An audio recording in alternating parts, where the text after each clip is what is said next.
Shane's objective is to rock crawl his way from the start line to the flags as quickly as he possibly can. 3, 2, 1, go! Oh. Trust me, these jagged boulders and cavernous divots take no prisoners. Oh, look at those wheels go!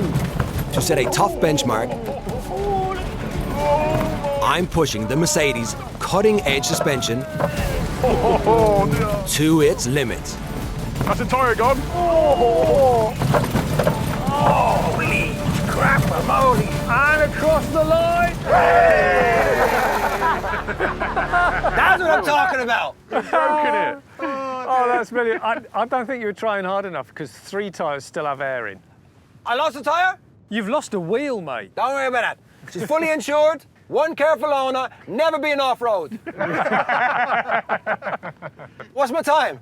He's managed to do that in 21.66 seconds. I'll have that. 21.66. Get out. That's what I'm talking about. That is actually very fast.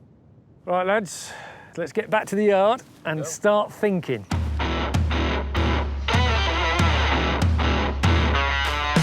Chris and Simon's teams are geared up and ready to go. In my yard look all the bulletproof bits of engineering needed to beat Shane's Mercedes. But achieving it in just 4 days will require laser-focused planning. Right, come on in, lads. Let's get this rock crawler built. What are we thinking? Chassis. Good chassis. Big chassis, Diesel engine. big diesel engine. To make it over those rocks, the teams are going to have to make machines with epic suspension and masses of ground clearance. Now, that's an engineering feat in itself, but to get across those rocks quickly, they also need huge amounts of power and loads of grip. The whole package, basically. Big diesel engine. Big diesel, yeah, definitely. 4-wheel drive, Yeah. Big tyres. big tyres. Basically, Shane's asking us to build a couple of monster trucks from scrap. It's not an easy one, this. Cage. Get the weight down. The lighter the vehicle is, the easier it is for it to go over the lumps and bumps. Taking weight out of the top of the vehicle lowers the centre of gravity. That means the car's less likely to roll over. Job done. There's boss. Simon's strategy is to scale the rocks by focusing on ground clearance. The ideal would be a 4x4 with ready-made off-road suspension, which they can upscale for the job in hand. We've got to find a light chassis. Yeah. You probably want a short wheelbase of some sort as well, didn't you? Yeah. Short wheelbase will make it easier to get over the rock. Yeah. Maybe find a donor's vehicle to go on top of it instead of building the cage. Straight axle, get more. More articulation. Yeah. Yeah, I'm not spelling that.